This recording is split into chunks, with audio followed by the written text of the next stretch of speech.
to speed up here a little bit, but 9 is consider your optional programs and services. And so I'll say this right now, and it'll step on everybody's toes and hurt the chief's feelings. No, it won't, because what I'm gonna say is just decide what it is that you wanna do, right? So we had, when I started at the county, we had 3 sacred cows, they called it. It was the farm, literally cows, and then there was a nursing home and a special school. And those were just, it was like an albatross, because they were optional programs and people were just tormented. It's like, well, we're spending too much money on this, we shouldn't have it. And so finally, with each one, we had it out, and we didn't have a farm, we ended up having a nursing home, and we ended up having a special needs school, right? So, but when we taught, it was so healthy when we finished that discussion, because we knew what we were gonna do. And we weren't constantly picking at this thing to say, well, we should really not do this. So you have 2 big optional programs here in the town, right? You got the police department and you got your courts, I think, as we see it. We think they're both well run. Don't see any problems there. The courts were in separation of powers, was being followed. You've got a great venue for that. Your police department, we think, is certainly not overstaffed by any means, and I think is probably minimally staffed in order to provide the 24-hour protection that they do. But my point, and our point with this is just, don't let mystery surround this. Talk about it and decide what it is that you want to do, right? So there are alternatives to each of those. If you decide that you're not obliged to have a police department, you can contract with a different city or contract with the county, but there's ramifications to those decisions, because you're not, at the end of the day, gonna get the same level of service that you have now. And those contracts can go up with prices that are beyond your control. With courts, the county will hear your cases. There's a procedure for doing that, and I laid that out in the report. You're about a year, I think, away from making that decision. Your court brings revenue for you, which is great. If you tried your cases at the county, they give you revenue too. They charge you $5 for a case. Defendants have to pay more, and it's less convenient for them to do it. Sometimes the dispositions aren't as tailored to what you would like locally. But I just encourage you to have a dialogue about what those programs, especially if finances and taxes and those things are of interest to people. It's a healthy discussion to have, and at the end of the day, if you decide this is what your community wants to have, then support that and be okay with it. And Dave and I talked about, we even put this in here because the board spoke so highly of the police and the courts that, and they didn't want anything to do with getting rid of them. But we thought we'd be remiss if we didn't at least put it in here. Every consultant's report should have that. Thank you for saying that. So. Maybe I will True. get a parking ticket. It's true. You primarily referred to like the option of going to the sheriff's department. At one time, there was a very controversial discussion on like combining the village and the town police department. Would there be efficiency similar to the fire, right? Would there be efficiencies that way as well? Are you familiar with other communities that maybe have done that or no? Sure. It's fairly common in other counties. I was in Salem Lakes as the interim administrator. They had the Kenosha County Sheriff, as a number of communities do out there, larger ones, 14,000 population. In Walworth County, not as common. I think Darien might be the only. Darien is the only place policed by Delavan, and so the sheriff doesn't have any contracts, and at least when I left. And I don't know how those were. There were departments that were more anxious to take on additional business then. Now everybody's struggling for staffing, so I don't even know what kind of response you would get from my community. Some of those deals were good, others not so good, but you should educate, it's a large expenditure in a relatively small budget, and so you should be comfortable with looking Just to at. be clear though, like we are miles from when we had that discussion, and I think it would be a huge detriment to like impact our current police force. We appreciate that. But I just thought that the only thing referred to here was the sheriff. Oh, yeah. There's several examples of towns and villages or cities. Take together. Waterford. They got thrown a police department back in the now. Oh, the town and the police separate? Or the Oh, town sorry, and the town village? and I think they're consolidated. they're there. consolidated, and then they almost lost their entire department to Right. Jefferson County, and I think they're back again now, so it's Right. a whole other deal over there. Not a lot of communication in those couple of situations, I think. Yeah. We had one other, right, Big Ben, Yeah. Yeah. Big Ben's was a big fiasco. You definitely, in my opinion, you get a different level of policing. I mean, Yes. you'd notice it, so, but enough said on that. 10, engage a planner or a planning firm to assist with complex zoning matters. So we were very impressed with the system that you have set up for zoning, Chris, and the forms and the Oh, very automation. much so, it was, for not having a planner on staff, you do a very good job. I just saw that, you know, many times, when you're under county zoning, and Dave, you know this more than I in Walworth County, but, the county will actually be your planner if you're a town, or you can contract if you're a city. What's Walworth County, what kind of relationship with the town of East Troy?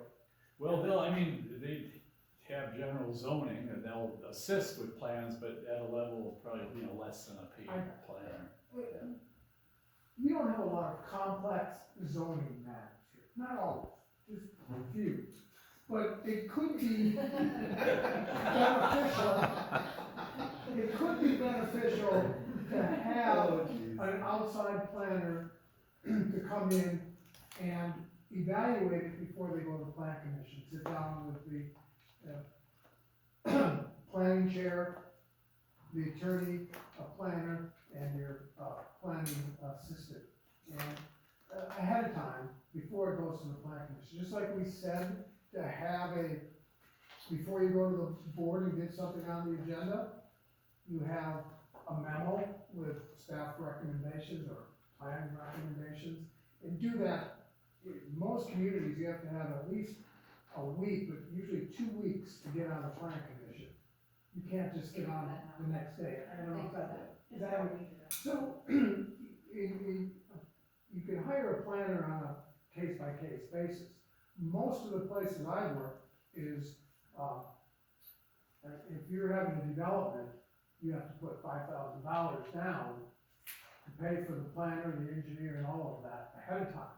So, a planner on staff won't cost you anything, because a big development, they have to pay the fees for the planner and the engineer and whoever else. So, something to think about is to have that, support, for your staff. Sometimes the attorneys do it, but they're not as good, they look at it differently than a planner. But if someone has a big plan, let's make it a quick trip. You don't need more quick trips, but let's just say there's a quick trip that wants to come to the town. That's a big evaluation, is it zone correctly, the setbacks. It's really complex, I've been through many of those. You need a planner to review the whole thing, and then when it gets to the commission, you can, and eventually the board, because it takes rezoning, you have a really good document, you have a good study on it, and it makes life a lot easier, it just does, if you have that ahead of time. We don't have any big developments here. Well, I'm just saying. We usually, when I was on the planning commission, I would usually just call the county, here and just say, hey, what are your thoughts on this? He doesn't say, hey, it should be this or that, he'll say, it could be this, or it could be this, or it could be this, Well, but, or, you know what I mean? technical And then- analysis is what they do, Right, and he's really good at yeah, that, have them put it in writing, and, as part of that, maybe, right. And for the record, they do have pre-planning meetings for bigger things, so if they're putting like a subdivision like the Murphys, they had a pre-meeting. When Sawyer was looking to do, where he was leveling that area, he had a pre-meeting ahead of time, went through all of that with Sure. county, knew what the lines were, and then he had to achieve that before he could even bring it to us. It's Right. not like they're just. So you may have solved for this, I just didn't, So I mean, it's there, it could be better, but it's It- there. I think it should be more available to the commissioners to call Darren, cause like, it was just tough for me when was on there, just to know, hey, I should just call this guy, that's my point of contact. You know But what I I mean? think the orientation changed that, and, Right. and I think that was a good time to start it. I always thought it would be nice to have, you wanna call it a planning, whatever, or a liaison or something, a person to go between the resident or the builder or whatever, and the planning commission to make that path so much smoother, because someone that just, a normal person walking in doesn't always know what they're supposed to do. And they're, oh, you gotta go to the county, oh, you gotta do, and then all of a sudden 4 or 5 months go by, where if you had this person, they could be like, okay, this is what you need to do, blah, blah, blah. We kind of eliminated that last year. Oh, we have heard to do that. We don't have the back and forth at all. Okay. Yeah. We go to her. Anyway, it's just a technical, it's more technical assistance as you need it. And the idea of charging for technical assistance from the outside, I think is important. That a developer doesn't cost you anything, that they pay for your professional services. Those are a couple of things we thought. I think it would be worth now just establishing a relationship maybe, or at least testing the waters on what's out there. I'd see it as twofold. I mean, I think you do a great job right now, but I do think I would, and I've sat in enough zoning meetings, in my life, but I think having, both, there's other planners like that, just to get a name and a face and get a rate schedule, and maybe, the first engagement would just be to look at, this is our practice right now, give us a critique, here's a county plan, what's missing, cause things, can be missing from those too, but just to get, just to kind of validate the process that you're doing right now, and then also develop that relationship, so when you do have a complex zoning case, you've got somebody there who is, to and can work with the county. And Chris is right, I mean, we would, wherever, call it a developer's agreement or whatever it is, I mean, one of the first steps that we do have a developer is they come in and sign off on, paying for the costs associated with that professional help. Or you can put it in the ordinance. The ordinance. The last thing we had on the planning, was just the same day decisions, which we had kind of noted, I think you've been moving towards with the planning commission, as opposed to 2 separate meetings for the decision. I applaud that and encourage it. I just went through a variance myself, but, having, as a homeowner, having a single meeting is nicer. And honestly, sometimes you have to pause to get additional information, have staff, find something out for you. But in general, when you close the public hearing, nothing good is gonna happen after that, really, because with the contact that board members receive is not appropriate, and, if you got the information, render the decision and move on that night. Rick Stacy, I had seen him last night at the Tri-Troy meeting, and he did that with the county zoning 18 years ago, and you thought we were landing a man on the moon when, that was so complicated, but it actually worked out, so. We had leveraged the county's GIS system, and I won't go into great depth there, but, we think there's some utility that you can get out of that. And maybe having a discussion with those folks, and have them come in and see what it could do for you. Updating your long-range comp plan. And I don't know what your thought process is with that, but I think that also gets into, kind of that shared vision or what you want your community to look like, and I think you would need a strategic plan before you go too far on this one, because, many times that the county does your plan for you, right? And you have some say in it. But what if you wanna grow as a town? Not that I'm suggesting you grow as a town, but let's say your strategic plan says, we would like to have, an area with utilities and have, smaller lots. Not saying you should, just saying, well, that has to be in the comprehensive land use plan. Like corporate council, that's what, you gotta have that in there. So, the strategic plan should tie to the comprehensive land use plan, to make sure that, are you done with your 2050 plan now, or? That's been done, we have 2 amendments coming through, in November, that are gonna be heard by the and you can always amend it, Mhm. is the county plan. So, it's just something, you know, identifying growth areas, if you want that to, with them. You would have to explore border agreements, if you wanted utilities, not easy. For the faint of heart, but just, those are the things that came up during discussions about, you know, what does the town wanna be in the future? Does it wanna have, maybe some areas that have more urban type development, or do you wanna stay rural? It doesn't, you know, that's your decision as part of your strategic plan, but if you decide you want to, maybe look at a different, design to your town, you have to work with the county. That's basically what this says. Number 13, consider establishing a stormwater utility. So,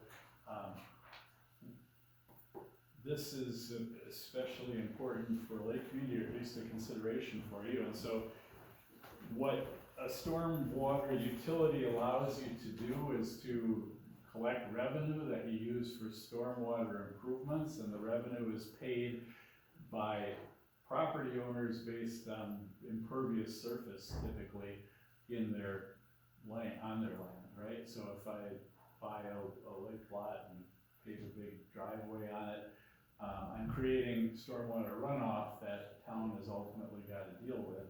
And so if you properly set one of these up, you can, it's an extra bill that you can send out. Now, right there, we're dinging taxpayers. Not that I wanna charge. You know, this is, we're dinging or being punitive to taxpayers, but if you look at and do the long-term stormwater planning, the price tags can be just staggering on those things, and you need a long time to plan the project, you need a lot of money to do it, and this would be a way to do it, I think more equitably than the tax equalized value, you know, would apportion the bill for this. You also can have nonprofits are subject to it as well. It's not a tax, it's a fee. So it's not for every community, but for lake communities particularly, you've got some very unique drainage issues that this could. In many towns, because they're very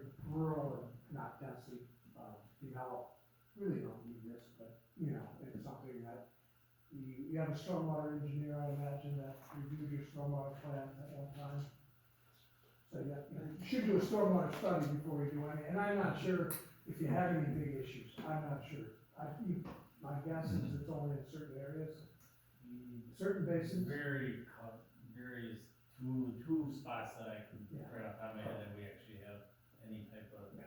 So it may Issue not with stormwater. be relevant here, but it's something to look at, to do a stormwater, study if needed.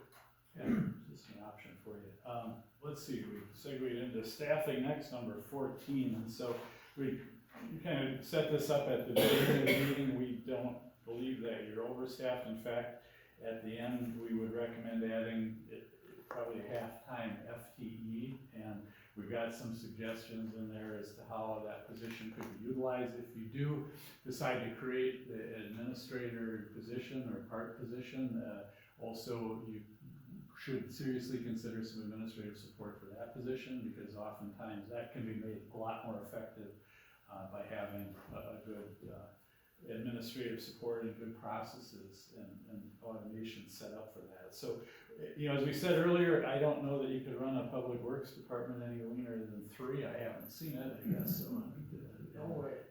could probably use some more. Police, I think, are staffed minimally to provide 24/7 coverage. And in fact, one of the dilemmas here is when you're firing on all 8 cylinders, you can keep the lights on and everything working, but it rarely works out that way. Somebody will be off on a workers' comp injury or FMLA or quit, and then you're in a bind. I mean, then you're looking at overtime and bringing people in, and that sets off its own downward spiral of people who are upset because they're working too much. So you gotta be very careful with that, and so we would not recommend any kind of reductions at all. We think cross-training is important. You know, your clerk treasurer is very proficient in complex accounting, we could say that, but there aren't, the staff members could readily back her up, so sharing the wealth and we suggest doing that through standard operating procedures and a structured training program. And as far as SOPs go, or procedures, I talked about my fetish for ordinances, and I also have one for administrative procedures. We had actually ordinances, administrative procedures, and departmental rules in that order. But they were written, they were done in a consistent format. And so we've noticed in the police department, the SOPs are there, and they're legally required to have some, and so those are important to have them. But we would suggest that for all the departments to do it even if you have it on a shared drive, I would recommend that, so the Department of Public Works can see the clerk's procedures and vice versa, and board members can look at this and know what's going on. So establishing those, and the problem is there's a lot of good things in organizations that are written down, and a lot of memory from serving in a position for 30 years or something, and then when those people leave, it's like, it's gone. I mean, it is, and everybody's like, oh, well, how do we do this? And so it's, anyway, there's some recommendations in there you're gonna have your ideas on that as well. I think part of this will depend on whether you think the administrator is a worthy add for your organization, but if so, we would suggest that there's enough work to at least a half-time FTE. You said three things: ordinances, procedures, and then what was it? We just had like departmental rules or work rules, so it was, in the hierarchy, the ordinances were done by the board, the administrative procedures were done by the administrator, but they had to be consistent with the ordinances. They would take that and explain it further, and then the work rules were just, departmental rules were what governs the day-to-day operations, and, public works, safety shoes, and, all those things, so that hierarchy, and to really, record it, and any thoughts on that, on those procedures? I'll finish up here, you guys have been patient. So we had improving records management, and I think here, there's, you've got a records retention ordinance, and, I think the stakeholders were familiar with the necessity to keep records. I think that one of the main issues was the ability to find them and retrieve them and store them. Almost every community I go into, this is a recommendation, because it's one of those things nobody has time for. But yet when you're trying to find something, it's almost impossible. I asked one community, I said, where's your records kept? They pointed to a big building next door. And that's all they had, so it happens a lot. You got the policy, and you gotta decide many communities don't have, you have central files, where there's a public works keep their own, and the police keep their own, and courts have to, and some police have to. But creating a central filing process, and then, doing your scanning over 3 to 5 years it usually takes, so that you can have access at any time to any document. It's important, and especially it's gonna be more important as life goes on, with, automation and, continuing. So I would really suggest that, and we go into detail on this in our report, about, starting the procedure, starting the process, and, if you have any questions on that, Laserfish, I'm not advertising for them, but they tend to be, the Clerks Association uses them, recommends them, they really do a good job. So again, it's something that over time, improving your records management is important. That's really what this says. Yeah, it is. What's the name of that company? Did you say? Laserfish is one of them, there are 2 or 3. There's a lot of vendors that sell it. Yeah. And it's a good, project over time. You might wanna, there's companies that'll, you package it up and send it to them, and they'll scan it and get it back to you, or scan it and destroy it, whatever you want.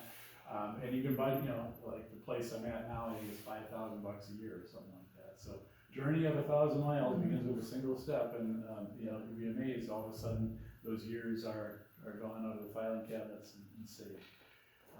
16 was just, I had already kind of jumped into that, and that's talking about the administrative procedures and departmental rules. I have some ideas in just in the study document as to some of the benefits and maybe how to do that, but I think consistent format and location for those are important. Because otherwise, if it's just everybody go and do their own thing, then it's lost to the four winds and it's back to the collective memory thing again. So if you want, I mean, you can come up with your own format, but I would do a shared file that everybody has access to and start with policy number 1 or procedure 1.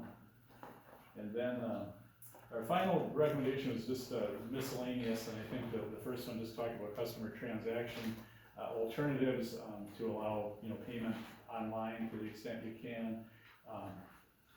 Allow fillable forms, anything to cut down on counter traffic.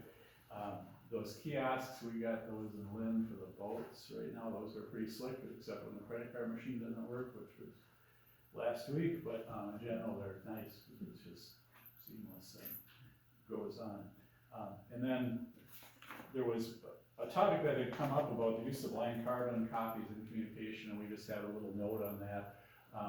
And it's not bad, there's nothing naughty about doing it, but it's gotta be understood, and you all have to be comfortable with it. So the reason why VCC was, can't come up with it, or why some organizations mandate the use of that in board communications is so somebody can't get the reply all, and then they've inadvertently created a meeting, right, by saying, I vote no, and then I vote yes.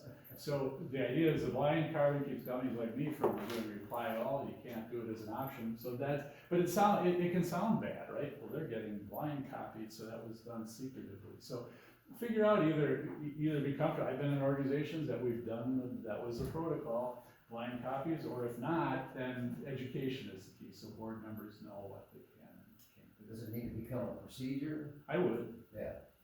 So then it's documented, and everybody knows how you use it. So that was our conclusions. We've got a little summary sheet in there with you can use if you I hope you take some of these and implement them. We've got a few examples when we can certainly provide more, and some vendor names that we said. Chrissy got notes, and I can get you some of those people. But any comments or closing comments on this, or thoughts, or? There's a lot more details, obviously, than if they get this today, so obviously you have to digest this. I would just thank you, I think you have done a lot of detailed investigation, and I do plan on leaning on you for templates and stuff. They're happy to do that, and I wanted to get even more in here by this time. I know, but I do appreciate it, I don't know what everybody else does. I think it was great. Yeah. This is awesome. And this format is nice, like the first section is like all the detail, but then I love the summary, so we have a quick checklist in the back of, and what we can prioritize and put in the date timeline. What, some people have done, some boards with that, is they had a meeting with the board and the staff, and they went through it, not a strategic plan, but it's a way that you can discuss them and, who should do this, what's a really realistic timetable, or, hey, screw that, we're not gonna do that. So I think it gives you a chance to get together and, Sure. as a group to do that. I'll probably explain some misunderstandings between how I feel, as part of the staff, or whatever. I don't understand what they have going on, they don't, Yeah. well, they all Good understand what stuff. I have going on. So how do we do all of this, given the levy and That's our job. Well, I think a financial advisors help as well, someone who has a big picture. Not the accountant, but a financial advisor can help as well, but it's not easy. But you can't say, oh, we can't do anything, that's kind of the thing. And some of the items are not optional, because, you got contracts with employees, right, so that, the clock is running, so you gotta solve that one. And that probably should be on the top of the heap. And, maybe you wanna look at getting that team together on the handbook, Yeah. get them started as a possibility. And then maybe talk about, you know, are you gonna renew contracts for a period, get that set. And then honestly, if it were me, and I know, I hate spending other people's money, I really feel very strongly about that administrator stipend, and I feel strongly about that halftime position as something to try to fit in your budget next year. I think that will make a big difference in terms of just how relations and smoothing things out. That class comp study is maybe, you know, I put 10 grand in the budget as a working number for that. I think that can do a lot of good for you. Cause then you'll have at least your employees, you know, I think there'll be some certainty for them, and they can take a deep breath, and you guys will have a system, the board. So those would be some of the higher priorities, I think, that I would look at, but not cheap, not easy. Thank you. Yeah, we're not gonna do it all in 1 year, so it's a matter of, Question for you. you. So would you recommend to the board that whatever they try to do it statutorily, like through a board vote, so that it sticks? So if you have a new administration come in or whatever, the improvements only get built on instead of swept out under the rug. Yeah, absolutely. You have, Okay. otherwise you just keep, it's like Groundhog Day, and that's my ordinance fetish. If you don't fix it and declare it and memorialize Solidify it. You'll relive it. Yeah. And to add, a lot of these things don't cost money, but they cost time. You know, I mean, it's a lot of resources, internal resources, and so that's why you can't do it overnight, but it doesn't cost you anything except the cost, but it's not a budget. Yeah, like your handbook could be almost free, but it's not from cost, but it's staff time intensive. Any other questions for the good of the order here? You've been patient. Again, we appreciate the cooperation of staff, the supervisors. We had a wonderful visit here, and we think you got a lot going for you, and we've seen a lot of places. And we are here for resources, for phone calls, they arrive, you know, or any kind of follow-up. Getting on the same sheet of music. I think you got a lot of talent here and a lot of passionate board members. You're not always gonna agree on everything, but agree on a lot of things and then agree to disagree on the others. And you guys are gonna be all right. Oh, maybe the federal government can do that. No. That's beyond our scope. So thank you very much. Thank you. Thank you. Thanks, everybody. Thank you very much. Appreciate it. I got pens for you.